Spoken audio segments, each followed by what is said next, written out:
Bonjour, bonsoir à toutes et à tous, c'est Kevin pour les Ludovores et ce nouveau menu crowdfunding hebdomadaire dans lequel je vais m'appeler à la présentation de la majorité des projets actuellement en cours de financement participatif sur GameFound, Kickstarter, Ulule et compagnie. Cette semaine est un petit peu plus chargée que la précédente, ce qui n'est pas très compliqué, vous en conviendrez si vous avez regardé la vidéo de la semaine dernière, et vous avez d'ailleurs été assez peu nombreux, ce qui est logique parce qu'il n'y avait pas grand chose à se foutre sous la dent, pour être tout à fait honnête. On était quand même sur un petit peu Waterloo, morne-pleine, et d'ailleurs je crois qu'il n'y avait pas de jeu de thème Napoléon, ce qui est assez rare, on a souvent des jeux à thème Napoléon. Quoi qu'il en soit, on va aller voir directement justement la chaîne et le sondage qui s'y réfèrent bien évidemment. Alors j'avais mal organisé ma vidéo, donc voilà, c'est fait, voilà, je réorganise une fenêtre, l'espace d'une seconde. D'ailleurs, vous m'excuserez si vous voyez un bout de carton énorme derrière moi, ou un parapluie, ou une valise. Mes parents sont au Japon actuellement, donc bon, il faut placer les endroits là où on peut. C'est un petit peu le dawa, mais c'est pas grave.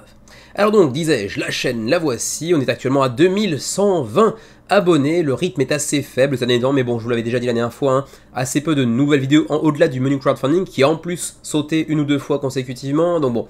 Mais on va sortir encore une ou deux vidéos un petit peu différentes assez prochainement, et puis on a aussi un prototype qui vient de nous parvenir il y a quelques jours, et qu'on devrait pouvoir tester mercredi prochain avec Xavier, donc certainement d'ici 3 semaines, grand max, il devrait être sur la chaîne. Au-delà de ça, le sondage de la semaine, je vous invite bien évidemment à aller voter pour le sondage de la semaine suivante, qui se trouve en description de cette vidéo, donc juste en dessous de la vidéo, vous avez un petit lien pour aller voter pour les projets qui vous intéressent le plus pour la semaine suivante. Et donc pour cette semaine, on avait ces jeux-là, en plus de ceux qui n'avaient pas été annoncés mais qui sont sortis quand même. Et donc le haut du panier cette semaine est composé de Vampire the Masquerade Milan Uprising, un nouveau jeu dans la large gamme des Vampire the Masquerade, cette fois-ci sur TBE, vous savez donc la... comment dirais-je, l'interface à mi-chemin entre le jeu vidéo et le jeu de société. Donc on verra un peu de quoi il retourne.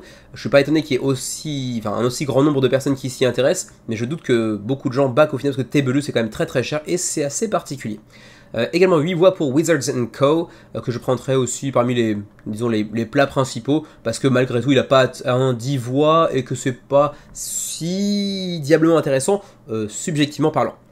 Par contre, je suis assez intéressé par The Gods Will Have Blood, parce que, bon, il y a une guillotine, ça évoque l'histoire de France, donc voilà, on en parlera aussi dans les plats principaux, et pour le reste, je pense qu'on ira globalement assez vite, y compris pour Innovation Ultimate, qui pourtant est un jeu qui devrait être plus attendu que ça, parce que c'est un jeu qui a déjà 10 ou 11 ans au moins, qui a déjà connu une version française, francophone, grâce à Yellow, et qui revient pour une édition Ultimate avec toutes les extensions, plus une nouvelle petite extension si mes souvenirs sont bons, du côté de chez Backer Kit, donc je pensais qu'il serait plus attendu que ça, mais c'est un jeu qui est peut-être passé un petit peu sous les radars de beaucoup de personnes à l'époque, et qui n'est pas si connu que ça au demeurant, et je suis pas sûr que dans la campagne on ait une VF qui plus est. Mais bon, on verra bien. Quoi qu'il en soit, on se lance donc les entrées, les plats principaux et les desserts, il n'y en aura qu'un seul, mais on s'attellera à le présenter en détail.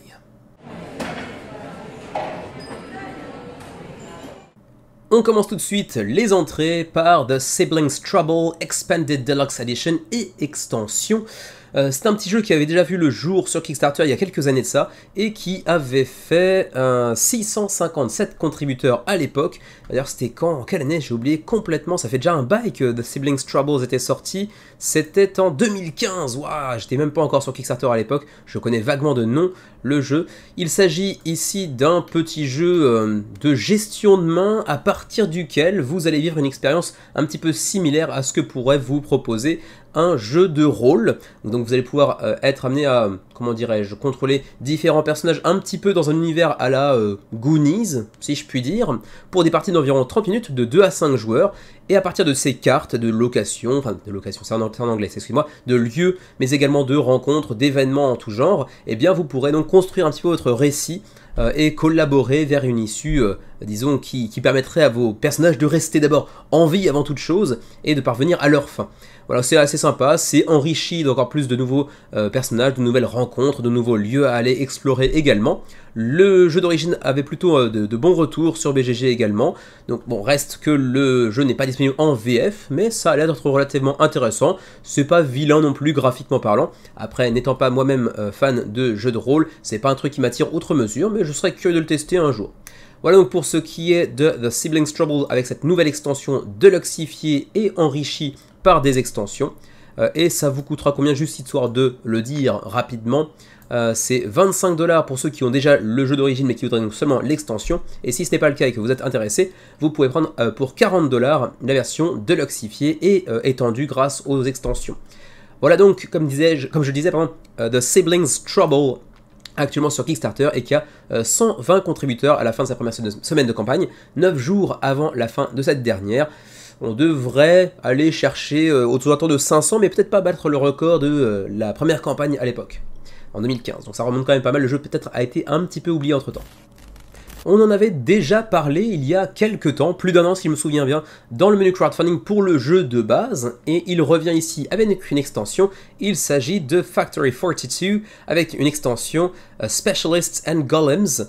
Donc c'est un jeu qui vous place dans une sorte d'univers fantasy mixé avec des artworks un petit peu année URSS communiste, on va dire, en gros, avec pour l'instant seulement 66 contributeurs, ce qui est pas énorme, mais il me semble que de toute façon le jeu d'origine n'avait pas fait non plus un gros succès à l'époque, hein. Sans parler de faire un gros bid.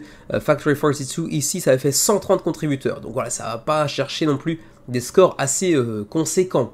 Et donc là, on est à 66 contributeurs à la fin de la première semaine, donc on devrait chercher peut-être un poil plus finalement que la première campagne, ce qui est plutôt bon signe au demeurant, sur un jeu qui propose une expérience de pose d'ouvrier, de gestion de ressources, mais également un petit peu de négociation. C'est pour 2 à 6 joueurs, c'est pour 60 à 90 minutes, et c'est pour 12 ans et plus. Donc comme je disais, un jeu de placement d'ouvriers, de gestion de ressources, mais également avec un aspect de quota à respecter dans votre usine en termes de production, avec également une bureaucratie qui potentiellement va venir vous pourrir dans vos actions. Voilà, c'est assez original, c'est assez intriguant de par son aspect visuel et son univers un petit peu à mi-chemin entre la fantasy et l'URSS. Je trouve ça assez marrant pour le coup. Reste à voir si le jeu est d'une qualité suffisante pour être acquis durant la campagne. Pour ceux qui auraient déjà le jeu de base, c'est 29 $ pour l'extension Specialists and Golems. Et pour ceux qui n'auraient pas le jeu de base mais qui s'intéressent aux deux, donc le jeu de base et l'extension, c'est 99 $. C'est quand même assez cher pour un jeu qui n'a pas encore tout à fait ses preuves. Voilà donc pour Factory 42 et son extension Specialists and Golems, encore 10 jours avant la fin de la campagne. Là encore, c'est tout sauf la première fois que l'on parle des Vessels, ces petits puzzles qui vous racontent des histoires. On en est à la 6e mouture de cette série de puzzles par Sam Milham, qui font généralement d'ailleurs des beaux succès, hein. Pour rappel, je crois qu'on était autour de, 1500, 2000, 3000 contributeurs en fonction du puzzle en question, quoi. La dernière fois, on avait le sorcier de Oz, 1100 par exemple, 2000 pour Alice au Pays des Merveilles, on avait eu 1500 pour Peter Pan, on avait eu également ici pour Museum 810, donc voilà, on fluctue entre 1000 et 1500, 2000 quoi, en gros, en fonction du puzzle. Et donc pour rappel, c'est un puzzle que vous allez donc devoir compléter comme tout bon puzzle qui se respecte, mais au-delà de ça, une fois que le puzzle est complété, vous avez des petites énigmes à aller résoudre en famille ou avec vos amis d'ailleurs, et cette fois-ci, c'est sur le thème de Noël, The Day Before Christmas, donc le réveillon de Noël, tout ça avec donc 1000 pièces à aller recomposer pour aboutir à ce tableau en gros, et ensuite vous aurez tout un tas de petites énigmes à aller résoudre avec des petits easter eggs dans tous les sens, des petits trivia, donc des petites questions un peu de culture générale, etc., etc. Donc ça peut être assez sympatoche si vous aimez l'aspect donc puzzle plus énigme à résoudre en famille ou entre amis, pourquoi pas, ça peut être assez sympatoche. Donc voilà pour les Vessels et sa 6e édition déjà, cette fois-ci autour de Noël, 704 contributeurs en 20 jours avant à la fin de la campagne, on est plutôt sur des bases assez solides, c'est peut-être un épisode qui devrait faire un beau succès. Et d'ailleurs, j'ai oublié de préciser combien ça coûtait, histoire de dire, ça coûte 35 $ australiens, soit environ 22 €, ce qui est quand même pas très cher. En tout cas, c'est le cas pour le Early Bird. Une fois que le Early Bird sera terminé, il faudra dépenser un poil plus, à savoir 25 €. Petit détour du côté de chez GameFound avec la campagne de Conqueror Empire Rises, même si pour le coup, hein, vous pouvez le constater, il rise pas tellement. On est actuellement à 75 contributeurs à la fin de la première semaine de campagne, c'est pas foufou. Il reste 25 jours avant la fin de cette dernière, donc on a encore un petit peu de temps, et comme vous le voyez, le jeu est déjà financé, hein, il fallait 8000 €, enfin 8000 $, on est actuellement à 9000, donc c'est officiellement financé, mais bon, on n'est pas sur un gros départ non plus. C'est un jeu qui est pour 3 à 6 joueurs, donc configuration un petit peu particulière aussi. Bon, quand même, skipper le 2 joueurs, c'est toujours un petit peu dangereux, mais au moins, c'est honnête. S'ils pensent vraiment qu'à 2 joueurs, c'est pas viable ou que c'est juste pas agréable, autant marquer 3 à 6 joueurs, c'est mieux. C'est pour des parties de 60 à 140 minutes, donc potentiellement assez long, et c'est pour 14 ans et plus. Et vous le voyez, il y a de l'allemand, il y a de l'italien, il y a de l'espagnol, il y a bien sûr de l'anglais, mais il n'y a pas de français, et ça, c'est triste. Donc Conquer Empire Rises, comme son nom l'indique un petit peu, c'est un jeu dans lequel vous allez construire votre propre empire, donc un jeu où vous allez développer progressivement une asymétrie, même si apparemment il y a un petit peu d'asymétrie de départ également. Vous allez chercher donc à aussi prendre possession d'un certain nombre de territoires, donc il y a aussi un petit peu de contrôle de territoire justement. Donc bref, un peu tous les mécanismes qu'on a l'habitude de voir dans les jeux de construction de civilisation ou d'empire, comme c'est le cas ici. Donc, vous serez amené à contrôler des différentes civilisations de l'époque un peu antique, disons, donc la Perse, l'Égypte, etc., etc. Et donc à vous de voir si vous pourrez donc créer un empire plus puissant, plus efficace, plus amène de prendre possession de l'empire méditerranéen qui s'offre à vous. Ensuite, pour le jeu, on voit ici Empire Rising Expansion, donc ça veut dire que le jeu avait déjà un jeu d'origine, je l'avais complètement zappé, donc c'est une campagne pour l'extension. Vous avez une extension ici à 25 €, et pour ceux qui n'auraient pas backé le jeu d'origine, parce qu'ils ne l'avaient pas vu venir peut-être, eh bien c'est ce pledge-là, Conquer Core Bundle, donc le jeu de base, Final Conquest, plus l'extension Empire Rises, avec un pledge à 59 €, donc c'est relativement abordable, pour ce qui est d'un jeu de base plus une extension, 59 € c'est pas si cher que ça. En même temps, vous l'avez vu, en termes de matériel, on n'est pas non plus sur un jeu somptueux, mirobolant, avec de l'excitation dans tous les sens. Ceci dit, vous l'avez aussi vu, il y a quand même quelques petites miniatures par-ci par-là. Mais bon, on n'est pas sur un gros jeu. On a aussi un pledge à 89 € qui vient ajouter justement les fameuses miniatures. Du coup, elles n'étaient pas incluses dans le pledge précédent, donc ça aussi à vérifier.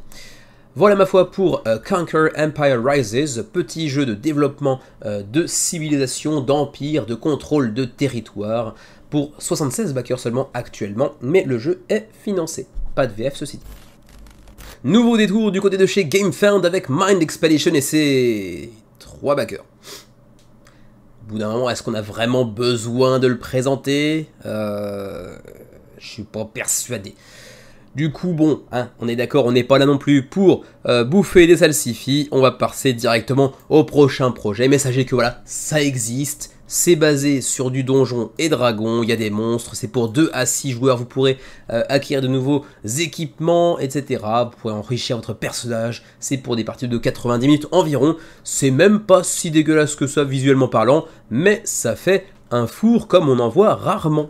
Donc allez savoir pourquoi, j'ai pas tellement cherché, si ce n'est quand même que le prix de base à 110 $ est pas donné. Ouais, donc voilà, très courte présentation de Mind Expedition.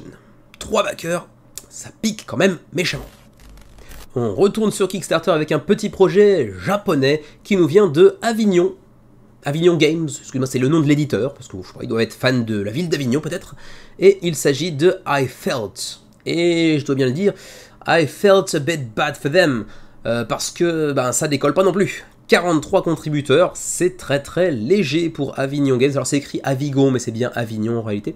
43 contributeurs, il reste 35 jours avant la fin de la campagne, donc on a largement le temps d'aller chercher la quantité nécessaire de backers, puisqu'on va certainement aller chercher les 3000 € d'ici la fin de la campagne. À mon avis, c'est un objectif quand même relativement atteignable. C'est pour 2 à 6 joueurs, pour des parties de 10 à 45 minutes la partie. Je vais le répéter 2 fois partie, je crois, en l'espace de 2 secondes. C'est pour 7 ans et plus, et c'est un petit jeu de coop dans lequel eh bien, vous allez tirer une carte du deck des émotions que vous voyez ici. C'est mignon, hein. Et vous allez devoir raconter une histoire qui, comment dirais-je, qui vous évoque le sentiment que vous avez entre les mains. Et ensuite, les autres joueurs autour de la table devront, à partir d'une grille de sentiments qui est présente devant eux, déterminer le sentiment dont il s'agit en fonction de l'histoire que vous leur avez racontée. Ils doivent expliquer aussi pourquoi ils ont choisi celle-ci et pas celle-là, etc. Et à la fin, vous dévoilez le sentiment qui était le vôtre lorsque vous avez raconté cette histoire, et vous gagnez des points si tout le monde réussit à trouver le bon sentiment. Voilà, c'est mignonnet, ça peut être sympa 2-3 fois comme ça, je suis pas sûr que sur la durée c'est un jeu qui a une grosse rejouabilité, mais au demeurant, je suis peut-être simplement pas le public pour ce type de jeu là.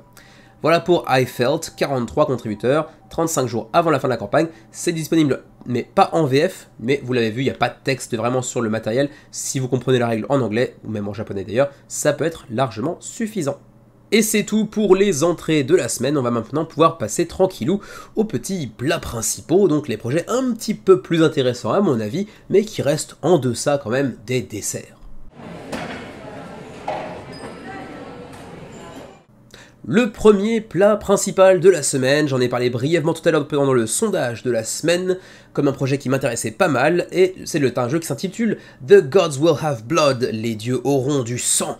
Et on le voit, hein, c'est bien rouge, il y a une guillotine en fond, donc ça évoque bien évidemment l'époque de la Révolution française, et ça tombe bien parce qu'on est en avril 1793, et on va incarner Évariste Gamelin, un jeune artiste enthousiaste, pas enthousiaste, mais qui vient défendre la cause républicaine à l'époque de la Révolution, et vous allez faire partie d'un juré pour différents tribunaux révolutionnaires. Bref, vous allez couper des têtes à ne plus savoir qu'en faire, mais il y aura aussi des dilemmes moraux, et votre place pourra potentiellement aussi être, disons, sur la tangente en fonction des choix que vous aurez opérés et de comment vous les avez opérés également.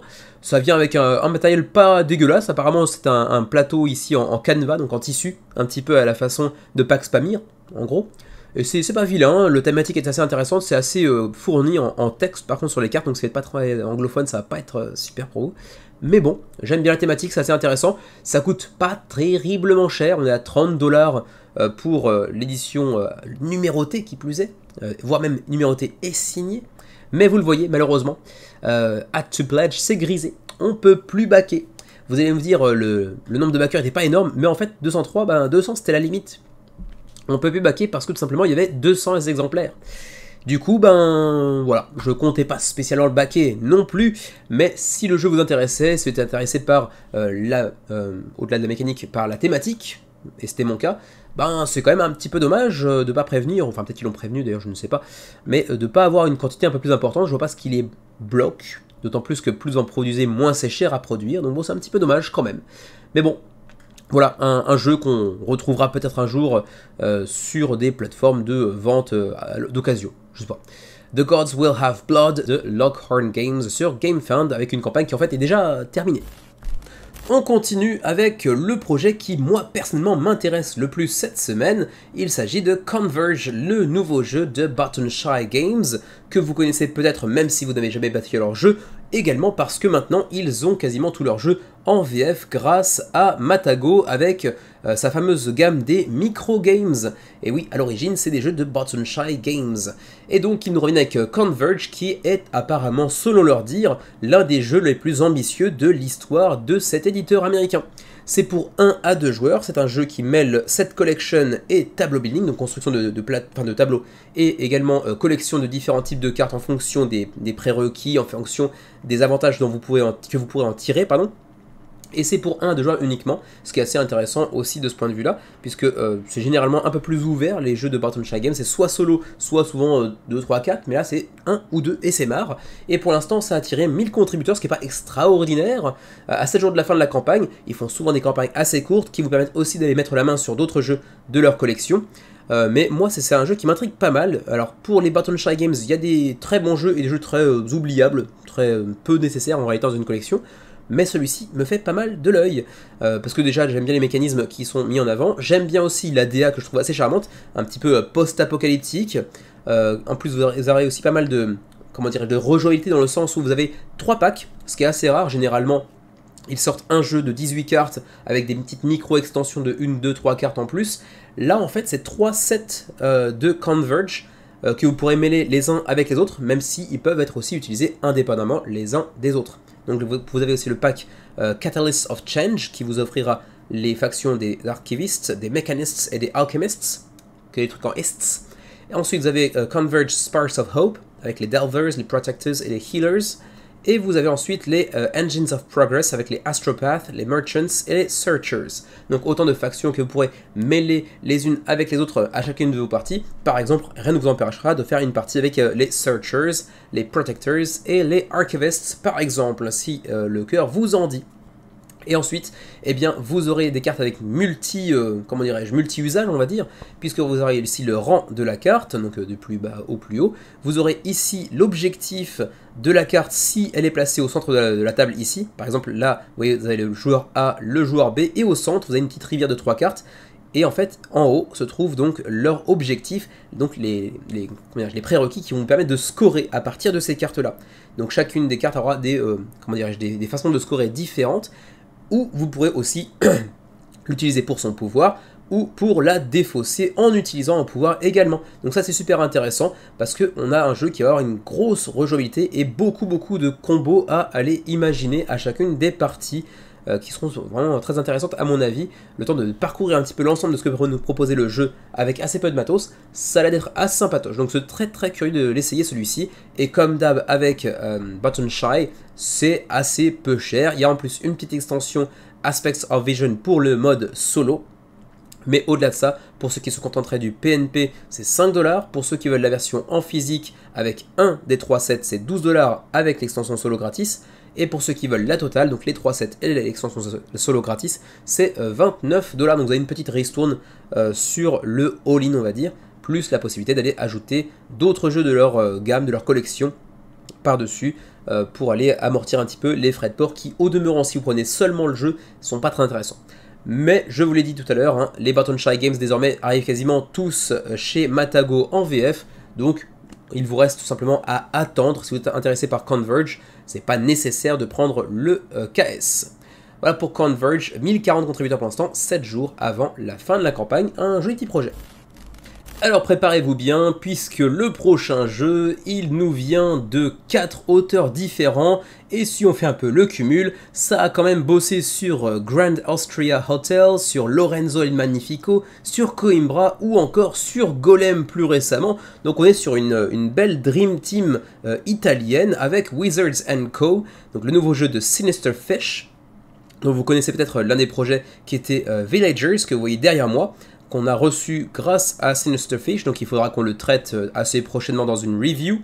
Et donc il nous rien que Wizards & Co qui pour l'instant fait un démarrage qui n'est pas canon mais qui n'est pas mauvais non plus, 672 contributeurs, 21 000 € d'engrangés pour l'instant, le jeu est donc financé 10 jours avant la fin de la campagne. Et c'est écrit ici, Raid, Loot, Repeat. Donc vous allez contrôler différents mages, différents magiciens qui vont venir s'aventurer dans des donjons bien évidemment peuplés de différentes bêtes plus féroces les unes que les autres. Vous allez vous confronter à ces fameuses bestioles en tout genre, leur foutre leur race, hein, à base de high kick magique.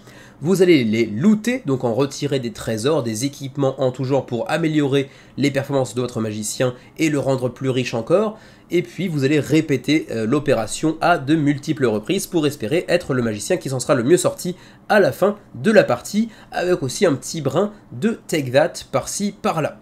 Donc c'est pour 2 à 4 joueurs, c'est pour des parties relativement courtes, de 30 à 60 minutes la partie, 14 ans et plus, et donc je rappelle, hein, Lorenzo il Magnifico, Grand Austria Hotel, Egizia, Alma Mater, Terra Mara par exemple, pour ceux que ça évoque à qui ça évoque quelque chose, et pour ceux que ça pourrait intéresser, on est sur une équipe quand même assez solide derrière.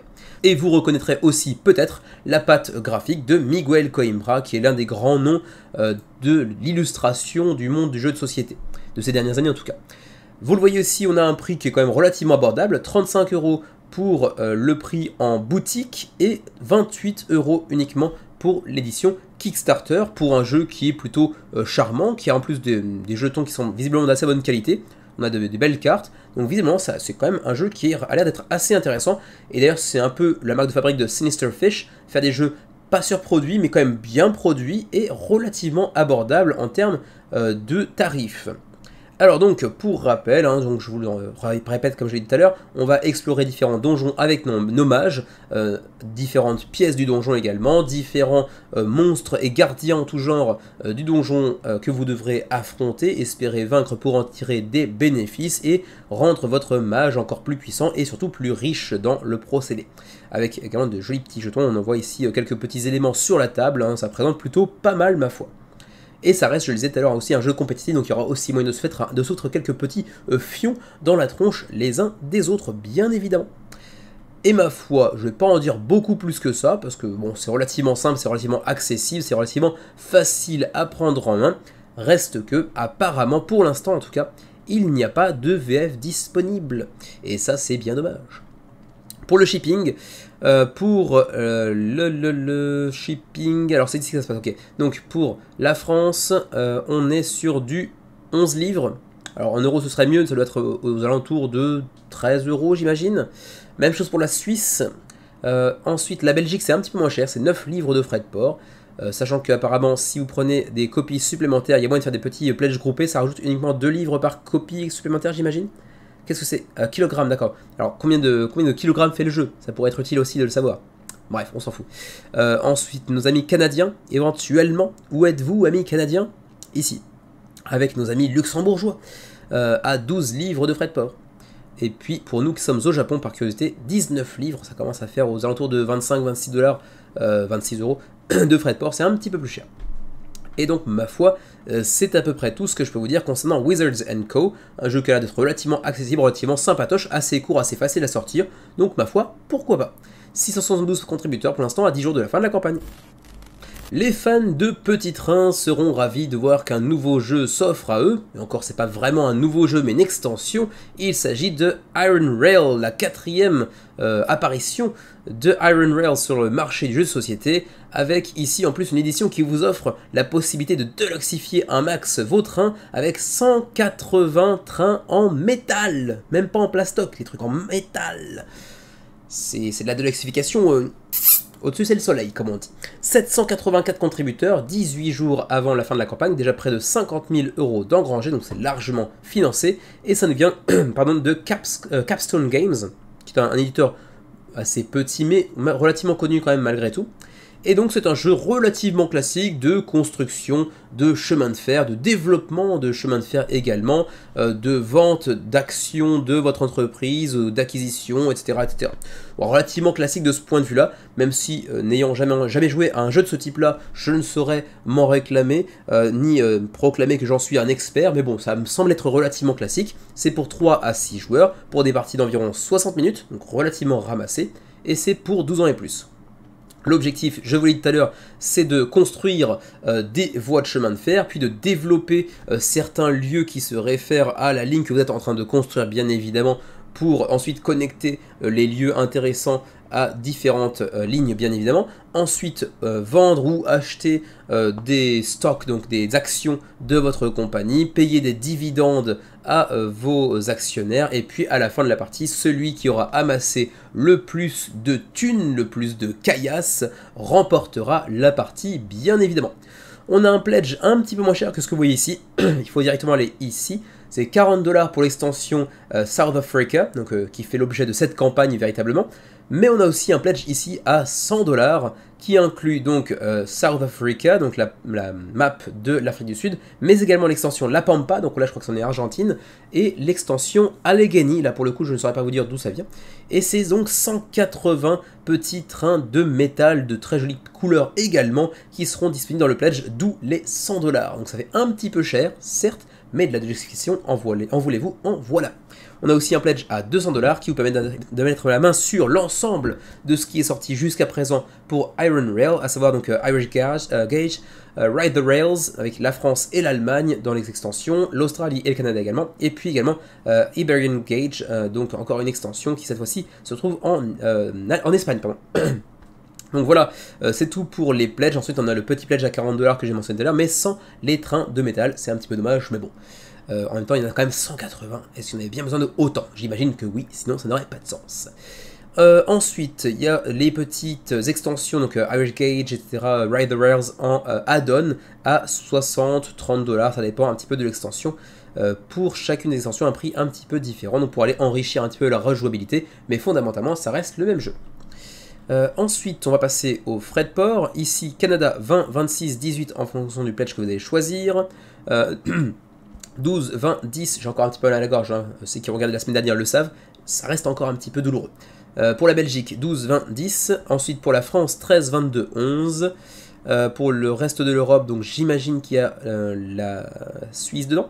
18, 28, 15, 18, 28, 15. Et pour nous, au Japon, ce serait 28, 45, 23. Voilà ma foi, c'est à peu près tout ce que je peux vous dire concernant Iron Rail, Age of Rail, avec cette fois-ci l'extension South Africa et la possibilité de prendre un max de petits trains en métal. 784 contributeurs, 18 jours avant la fin de la campagne. Du coup, vous m'excuserez, je vais me prendre une petite pastille pour la gorge, parce que là, ça commence à être un petit peu chiant, et il me reste 4 projets à traiter. Donc, je vais peut-être avoir une prononciation un petit peu bizarre par moment, parce que, voilà, je suis en train de chucher une petite pastille. Non, j'exagère un petit peu.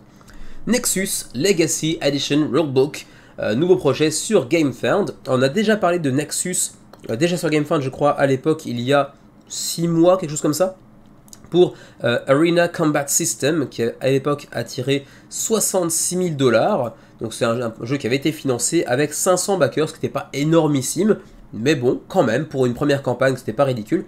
C'était un jeu de confrontation avec des éléments de décor aussi, qui n'étaient pas fondamentalement inintéressantes, mais qui étaient assez peu originales au demeurant, et qui possédait aussi un univers assez mature, comme on dirait en anglais, qui en faisait un jeu orienté 17 ans et plus.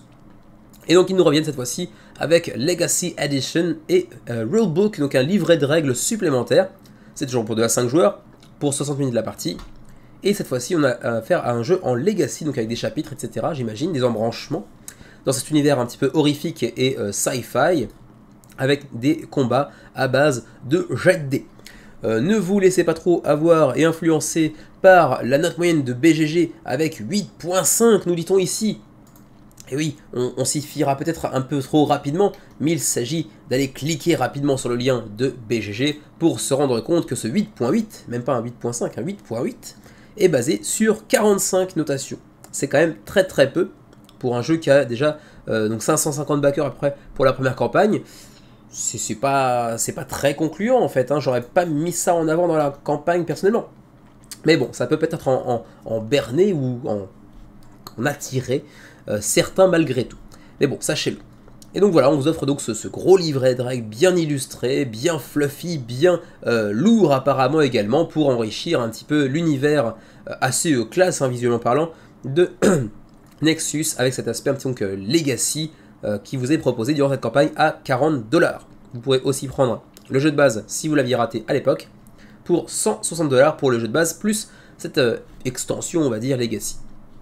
Vous avez aussi une sorte de gros all-in pour 330 $ pour ajouter aussi un t-shirt, des pièces de métal, etc. etc. Et ma foi, bon, il n'y a pas grand chose de plus à en dire. Sachez juste que vous aurez donc tout un tas de pages différentes qui vous offriront tout autant d'aventures différentes, avec, j'imagine, une assez forte rejouabilité également, et des challenges différents à chaque page. Voilà. Pour le reste, les frais de port, ça dépend bien sûr du pledge que vous allez choisir. Donc Just the Book, All the New Stuff, Just Got Here ou Big Baller. Et en fonction de votre lieu de résidence, Belgique-France, ça va être de 17 à 32 $. La Suisse 24 à 40 par exemple, le Canada 25 à 60, et pour nous que sommes au Japon, on doit être dans le Rest of the World, donc 80 à 150 $. Ça fait un peu cher. Voilà donc pour Nexus Legacy Edition Rulebook, 10 000 $ pour l'instant d'engranger avec 150 backers, c'est léger mais bon, on reste sur les mêmes bases que la campagne précédente, et le jeu de toute façon est déjà financé. J'aime bien ces petites pastilles, je sais pas trop à quoi c'est. Ça ressemble un petit peu à du réglisse, mais en moins dégueulasse, parce que j'aime pas le réglisse. Bref, quoi qu'il en soit, on continue avec Meenakshi Temple, un jeu qui vous offre l'opportunité d'aller explorer des contrées lointaines, hein, de l'Inde bien évidemment, avec un temple bouddhiste à aller construire à l'effigie de différentes déités j'allais dire de la faune locale, excusez-moi, du panthéon local on va dire, mais comme ils ont tous des apparats animaux anthropomorphiques, ça m'a poussé à aller vers ce mot faune un peu mal choisi. 137 contributeurs pour l'instant, 7 871 € d'engrangés sur 14 000 nécessaires, donc on est encore un petit peu loin du seuil de financement, et pourtant, pour avoir parcouru un petit peu la campagne tout à l'heure, ma foi c'est pas dégueulasse, ça prend plutôt bien, et ça a l'air d'être assez fun qui plus est, donc je suis assez étonné du manque d'intérêt qui semble subir la campagne pour l'instant, 31 jours avant la fin de cette dernière, il reste suffisamment de temps pour aller financer, mais quand même je pensais que ça ferait mieux, et en même temps on peut se dire que c'est assez logique, il s'agit d'un premier projet sur Kickstarter de Shfili Games, qui est un éditeur qui nous vient des États-Unis apparemment. Alors, ça nous vient des États-Unis, c'est porté par un mec qui s'appelle Artem Stepanov, donc on est plutôt sur de la Russie, et ça nous parle de l'Inde, donc on est sur un truc très orienté multiculturel. Alors donc continuons, Meenakshi Temple, de quoi s'agit-il? Eh bien vous allez donc construire différents temples hindous, avec des, des divinités qui vont vous venir en aide en fait. C'est pour 10 ans et plus, c'est pour 1 à 5 joueurs, donc on a également un mode solo, et c'est relativement rapide et facile à sortir, puisque ce sera pour des durées d'environ 40 à 60 minutes la partie. Et vous allez jouer aussi en 3D, puisque vous le voyez ici, vous aurez tout un tas de petites miniatures, enfin ça dépend de la version que vous allez choisir, Deluxe ou pas, si c'est la version de base, ce sera des meeples. Et donc vous allez construire des temples avec donc une couche de miniatures à l'effigie de différentes divinités, sur laquelle vous allez poser une carte un petit peu épaisse, c'est plutôt une sorte de fichette en carton on va dire. Et ensuite vous allez faire un second étage, et un troisième, et un quatrième, en fonction d'un système de sélection d'actions. Vous allez choisir l'action qui se trouve, par exemple, ici au prochain tour, sur la droite, celle que vous choisissez, en fonction, eh bien, vous allez placer plus ou moins haut sur les emplacements ici, et plus vous êtes haut, plus vous pourrez jouer tôt au prochain tour, qui vous permettra d'aller choisir une action sur la gauche, et ainsi de suite. Donc c'est assez intéressant. Les actions vous permettront différentes choses, comme aller construire un étage supplémentaire, aller ajouter une figurine, etc., etc., utiliser un pouvoir divin, bref, il y a plein de petits trucs assez intéressants. Et au final, je suis plutôt séduit. C'est pas mon type de jeu, je suis pas un joueur qui joue sur l'aspect un petit peu 3D, construction, etc. En plus, j'ai l'impression que, n'étant pas forcément le plus, disons, comment dirais-je, le plus habile de mes mains, je pense que je foutrais le truc en l'air assez rapidement. Vous me direz si je suis tout seul. Mais bref, au demeurant, ça va être un jeu assez sympatoche et je serais très curieux de le tester, ça serait un plaisir. Mais de là aller le baquer, peut-être pas quand même, faut pas pousser non plus, mais dans les orties, même dans les ronces ou toute autre plante avec des épines. On continue avec ici les différents plateaux double épaisseur que vous pourrez être amené à utiliser avec Skanda, Ganga, Meenakshi, Kali ou Ganesha, donc les différentes divinités asymétriques que vous pourrez être amené à utiliser par exemple. Vous pourrez aussi lire ici le livret de règles, mais en anglais exclusivement pour l'instant. Et ensuite, combien ça coûte? Ça coûte 49 $, messieurs, dames. Oui, je me prends pour Pierre Belmar, c'est comme ça. 49 $ pour l'édition de base. Donc, attention, pas de miniature, mais donc ce plateau central que vous voyez ici, les fameux plateaux double épaisseur des divinités. Ensuite, tout un tas de cartes dans tous les sens, avec des missions, etc. etc. Des statues, cette fois-ci en bois, donc des petits meeples, et non plus des miniatures. Et tout un tas de petites tuiles également. Ensuite, sachez que durant les stretch goals, on a réussi à débloquer aussi des petits stickers que vous pourrez aller à coller sur vos meeples. Ça rend un peu mieux, certes, c'est vrai, mais c'est chiant à coller. Et sinon, vous avez l'édition Deluxe à 65 $ contre 100 $ en boutique, donc assez intéressant au demeurant, pour aller ajouter 115 petites miniatures de divinités déjà précolorées en plus, donc plutôt sympatoche, avec également un insert en plastique pour le rangement, pour faciliter le rangement et l'installation, donc ça c'est aussi très sympatoche. Ensuite, pour résumer, donc 49 pour la version retail, donc la version boutique, 65 pour la version deluxe. Et pour ce qui est des frais de port, c'est ici que ça se passe. La zone 2 contient le Canada, mais également la France, ou encore la Belgique par exemple, ou Monaco, et ça vous coûterait éventuellement 18 plus 5 par copie supplémentaire. Donc c'est aussi l'occasion d'aller faire des pledges groupés. Ensuite, sinon pour nos amis suisses, mais également pour nous qui sommes au Japon, on est en zone 3, donc 24 plus 10 $ par pledge, enfin par copie supplémentaire dans un potentiel pledge groupé. Et ma foi, c'est à peu près tout. D'ailleurs, j'ai pas parlé du tout aujourd'hui de la TVA, mais sachez que pour cette campagne, pour le coup, la TVA sera ajoutée dans un pledge manager successif à la campagne, comme c'est souvent le cas de toute façon. Voilà ma foi, c'est à peu près tout pour ce qui est de Meenakshi Temple, le premier projet de Shfili Games, qui présente plutôt très bien visuellement et qui a l'air d'être relativement sympatoche, si tant est qu'on aime ce genre de jeu-là, avec un peu de construction en 3D. Il faut pas avoir peur de tout envoyer en l'air et tout recommencer à zéro. Voilà donc pour Meenakshi Temple. Nouveau contenu pour Innovation, le grand classique de Carl Chudyk, qui a une version francophone grâce à Yellow, qui commence à dater un petit peu, mais qui était bien plus joli que le jeu d'origine, ce qui, vous en conviendrez, est pas très difficile, on n'est pas sur un très joli jeu. Après, bon, il a son identité visuelle, ça c'est indéniable, pas forcément la plus belle, mais il a une identité visuelle qui lui est propre, hein, il faut bien l'avouer. Innovation, un jeu assez innovant. Le mot est trouvé, le mot est lâché. Enfin, en tout cas, c'était innovant à l'époque. Je ne sais pas si d'autres jeux ont été faits un petit peu en partageant ces mécanismes depuis, mais c'est un jeu qui est assez innovant, en tout cas pour l'époque, et qui était vraiment très agréable, auquel j'ai pu jouer 3 fois avec Xavier, qui le possède, en tout cas le jeu de base. C'est un jeu qui a pas mal d'extensions aussi, qui est assez fourni en extensions, et qui nous revient avec une extension qui plus est. Mais c'est un jeu assez innovant dans le sens où ça utilise un mécanisme que j'ai encore rarement vu jusqu'à présent. Alors certes, c'est du set collection, vous allez prendre des cartes de différentes ères de l'histoire du monde et de la civilisation, des cartes de, comment dirais-je, de culture, des cartes de technologie par exemple, et chacune de ces cartes va vous offrir des petits logos et ainsi que des petites connexions aux autres cartes qui vont peut-être venir s'ajouter en dessus, au-dessous, derrière éventuellement, etc., etc. Et on va progresser petit à petit au fur et à mesure de l'obtention des cartes et de leur pose et de leur utilisation vers des âges plus avancés, avec donc des technologies, des pans culturels plus avancés dans l'histoire, et on arrive à un 10e âge potentiellement, et il y a différentes fonctions, différentes pistes vers la victoire, c'est aussi super intéressant de ce point de vue-là. Et donc, avec cette nouvelle campagne sur Backer Kit, Innovation Ultimate, donc apparemment c'est peut-être la dernière apparition, le tout dernier ajout de contenu pour Innovation, Asmodee Games, pour l'instant a recueilli 2000 contributeurs, 48 jours avant la fin de la campagne, oui, très très longue campagne sur Backer Kit, et ils viennent nous ajouter en plus de ça un nouvel âge, puisque dans le jeu on avait 10 âges, 10 ères de jeu dans Innovation, et puis donc maintenant on en aura 11 grâce à cette nouvelle extension, et dans le tas, dans cette Innovation Ultimate, donc la totale de tout ce qui est sorti jusqu'à présent, plus cette nouvelle extension, on aura plus de 700 cartes uniques. Très très très lourd.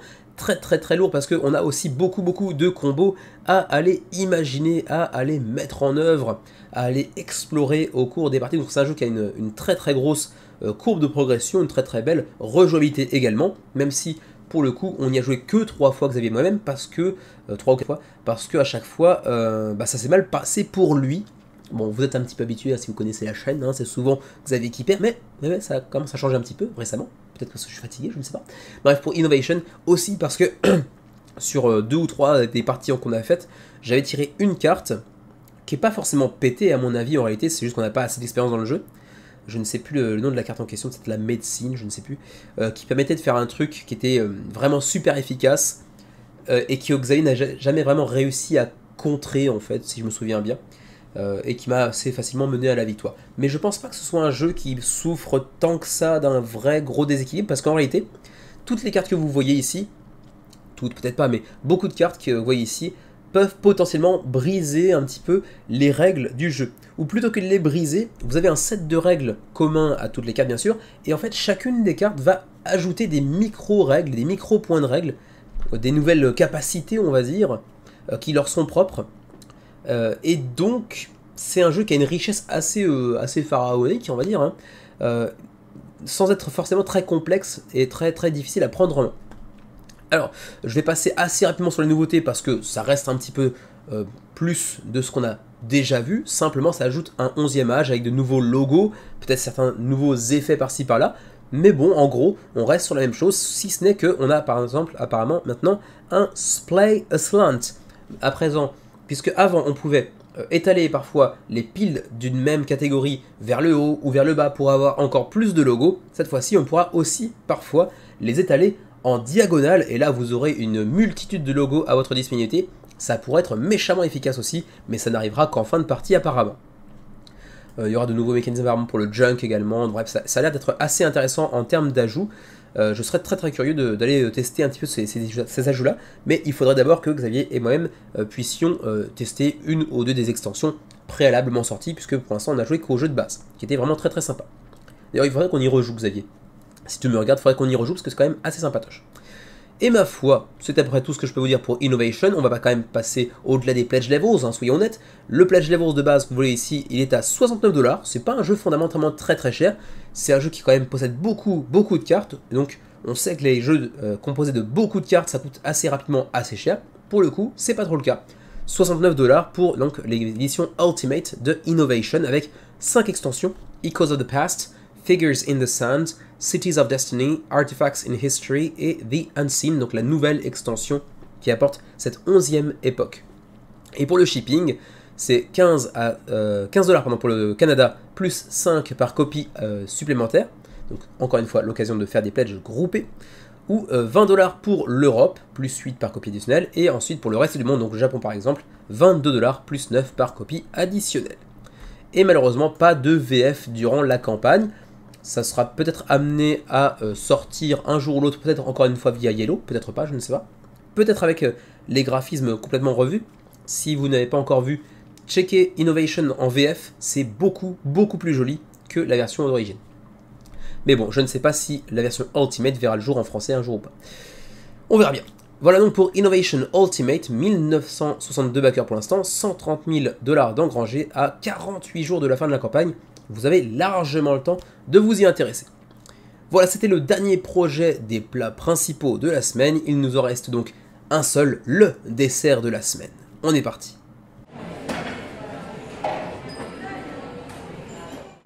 On enchaîne donc sur le dessert de la semaine, l'unique cette semaine. Il s'agit de Vampire the Masquerade Melon Uprising. Oui, le titre est long, mais que voulez-vous, c'est le titre.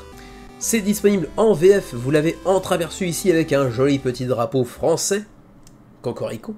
1383 backers pour l'instant sur GameFound se sont rués sur le projet qui a accumulé pour l'instant 370 000 approximativement euros à 27 jours de la fin de la campagne. On est donc largement financé à 366% désormais. Alors, Vampire the Masquerade Melon Uprising, attention, on est encore sur un jeu dont le pledge all-in équivaut au PIB de Hawaï en période estivale. Je vous le dis tout de suite, ça va coûter cher, parce que oui, vous le voyez ici, le petit mot ici, Teberu. En fait, ça vient du japonais. Ça vient du mot japonais en katakana qui est lui-même un emprunt de l'anglais. Ça vient de table, qui en katakana sera prononcé Teberu. Et du coup, ça s'appelle Teberu parce que c'est une plateforme qui vous permet de jouer à des jeux de société en mi-chemin entre le jeu vidéo et le jeu de société, puisqu'en fait, c'est une surface qui est connectée et qui va détecter vos moindres mouvements sur le plateau, qui va détecter les résultats des jets de dés pour calculer les résultats tout de suite automatiquement via une application, etc., etc. Donc si vous êtes un petit peu allergique à ce type de jeu connecté à l'utilisation de smartphones ou de tablettes par exemple, fuyez pauvre fou comme on dit. Au-delà de ça, si ça vous repousse pas, restez là parce que Vampire the Masquerade Melon Uprising a l'air d'être super intéressant. On va investiguer, on va infiltrer et on va tout brûler sur notre passage. On est toujours dans l'univers de Vampire the Masquerade, donc on a des vampires, différentes factions, différentes luttes de pouvoir et des enquêtes à résoudre bien évidemment. C'est pour 1 à 4 joueurs, c'est pour 40 à 60 minutes la partie, donc relativement rapide, et pour 14 ans, pas du tout, je ne sais plus lire les chiffres, pour 18 ans et plus. Alors donc, continuons. Pour ceux qui voudraient en apprendre plus sur Teberu, vous pouvez ici cliquer sur Learn More, mais ce sera en anglais, mais bon, je vais vous expliquer en gros dont il s'agit. The future of board games, selon eux. Je suis pas persuadé, mais bon, admettons. J'admets que c'est un peu futuriste. Par contre, il y a certains trucs vraiment cool avec Teberu, même si c'est pas un truc que j'aimerais tester personnellement, c'est que généralement ça vous permet aussi de découvrir un jeu sans lire le moindre livret de règles. Alors, bon, il y a certaines personnes qui aiment lire des livrets de règles, hein, Xavier en fait partie. Moi, c'est pas le truc que je préfère. J'adore découvrir un nouveau jeu, certes, mais lire le livret de règles, ça me gonfle. Là, par exemple, j'ai sorti avant-hier soir celui-ci, et je m'y suis pas encore collé. Voilà, il est sur la table, il me fait de l'œil, mais il est épais, c'est en anglais, j'ai la flemme. Mais je vais m'y mettre, Pas de souci, d'autant plus que Vindication, c'est un jeu que j'attends comme un fou, comme un roi, comme une star de cinéma, etc. etc. Donc je vais m'y mettre, mais pour l'instant, j'attends. Donc Table vous permettra éventuellement de jouer un jeu directement sans avoir à vous plonger dans un livret de règles. Il vous permet aussi de sauvegarder votre progression sans avoir à faire des petites manipulations de matériel en tout genre, on va dire. C'est super immersif parce qu'il y a aussi de l'audio, une sorte de narration qui vous est faite directement à l'oral par une application avec des acteurs professionnels, etc. Donc ça c'est plutôt cool aussi en termes d'immersion. En tout cas je sais pas si ça existe en français, mais j'imagine que ça sera le cas parce qu'il y a un drapeau français, donc ça devrait être le cas. Ensuite vous pouvez sauvegarder les données via des Smart Minutes, je sais pas à quoi ça correspond, mais bref, encore une fois, système de sauvegarde vraiment complet, vraiment efficace. Et puis vous pourrez aussi jouer avec des utilisateurs dispatchés un peu à travers le monde entier. Donc ça aussi, plutôt assez sympa sur le principe, on va dire. Même si, encore une fois, c'est pas un truc qui m'attire outre mesure. Qu'y a-t-il dans la boîte de Millennium Uprising? Déjà, pas la TBE. C'est un jeu qui est disponible pour TBE, sur la plateforme TBE, mais il faudra déjà l'avoir, ou alors, il faudra l'acheter durant la campagne en plus du jeu. Ça s'applique aussi un petit peu. Sinon, pour la boîte de Millennium Uprising en soi, en tant que tel, vous aurez donc 7 personnages avec leur miniature, vous aurez ensuite le fameux plateau double épaisseur que vous voyez ici, vous aurez le Smart Dice, donc le dé équipé d'une puce à l'intérieur pour être en lien avec l'application et calculer vos résultats automatiquement. Ensuite, vous aurez d'autres miniatures d'ennemis, de ghouls, etc., des tokens dans tous les sens, des petits cubes dans tous les sens également, et puis aussi une application gratuite qui marchera sur iOS, mais également sur Android. Bien sûr, device not included, donc vous n'aurez pas de téléphone, de smartphone, de tablette qui seront joints avec le jeu, bien évidemment. Vous aurez aussi un pledge collector qui vous permettra d'ajouter des petites extensions, de la déluxification, etc., etc. Pour le reste, c'est une expérience narrative. Vous allez explorer une ville vivante avec donc des changements au cours de la partie, des rencontres à aller faire. Vous aurez aussi différentes approches pour aller progresser dans le jeu. À vous de choisir laquelle vous correspond le mieux, laquelle peut être plus efficace en fonction de la situation. Et puis une campagne de plus de 25 heures avec plein de twists narratifs bien sûr qui s'offriront à vous. Au-delà de ça, ils font pas mal de pubs pour le TBE, mettre en avant un petit peu leur système avec la narration, les explications directement à l'oral avec des petits points de règle expliqués en cours de partie, les dés qui sont, les résultats de dés qui sont résolus directement automatiquement en connexion avec l'application, vous n'aurez pas besoin de rentrer des résultats, etc. Donc vraiment très très pratique, très facile à mettre en place. Donc oui, certes, TBE a plein d'avantages à mettre en avant, c'est juste que moi, ça m'attire pas. Les pledges. Alors, on a un pledge à 350 €, c'est le pledge qui est mis en avant, mais rassurez-vous, on est sur GameFound, on a le Stretch Pay, donc vous pourrez payer éventuellement en 3 fois, avec 116 € par mois pendant 3 mois. C'est possible. Alors le Collector's Pledge, il vous offre donc sa fameuse boîte de base plus les extensions, ainsi que le TBE, donc le fameux matériel nécessaire pour pouvoir y jouer, si vous ne le possédez pas déjà. Si vous le possédez déjà, vous pouvez prendre le Deluxe Pledge à 90 €. Si vous voulez, vous pouvez prendre aussi le Deluxe Pledge plus le TBE à 180 €, mais c'est uniquement le jeu en sec, pas d'extension. Si vous avez déjà le TBE, mais que vous voulez l'expérience maximale de Millennium Uprising, ce sera le Collector's Pledge à 250 €. C'est quand même pas donné non plus. Sinon, vous pourrez aussi aller prendre les extensions un petit peu à la carte avec les add-ons que vous voyez ici. Et ma foi, je ne vais pas trop entrer non plus dans le détail, simplement sachez que donc on va explorer la ville de Milan, on va y faire des investigations, des recherches, des enquêtes, trouver des indices, et essayer de les accumuler, de faire de la déduction pour trouver de quoi il s'agit, vers quel indice nous tourner par la suite, etc. On a aussi un peu un aspect d'influence et de contrôle, parce que comme j'ai dit tout à l'heure, il y a aussi donc différentes factions de vampires avec une vraie lutte de pouvoir interne, etc. avec des insurrections potentiellement également. Ensuite, on aura aussi des cutscenes avec de la narration également. Donc ça, encore une fois, pour les amateurs de jeux avec tablette, hein, pour ceux que ça dérange, n'y allez pas, clairement. Et puis aussi un cycle jour-nuit qui apparemment vient impacter aussi le gameplay. Ça aussi, assez intéressant et pris en compte automatiquement par l'application. Pour le reste, ma foi, je pense que je vais passer directement à la suite. Sinon, pour le reste, je pense que vous connaissez à peu près le setting, donc l'arrière-plan, l'univers de Vampire the Masquerade, cette fois-ci à Milan, mais bon, c'est un truc assez connu, donc on a déjà parlé d'ailleurs plusieurs fois dans le menu crowdfunding, pas forcément pour cet éditeur, mais pour différents éditeurs, parce que c'est une licence qui est souvent utilisée par beaucoup de monde. Et donc on va passer directement vers les frais de port, sachez juste que là, c'est les différents personnages que vous pourrez être amenés à contrôler. Alors donc, je vais trouver de suite les frais de port, qui se trouvent un petit peu plus bas, les voici. Sachant que pour les taxes, ça va être un petit peu le bordel, la TVA sera ajoutée dans le Pledge Manager, donc classique là aussi. Pour le Canada, on va être entre 35-45 pour la Deluxe ou 45-55 pour la Collector. Pour l'Europe, il y a 2 zones, voire même 3. Je pense que la France est inclue dans la 1, peut-être. On a la Belgique ici, la France ici, voilà par exemple.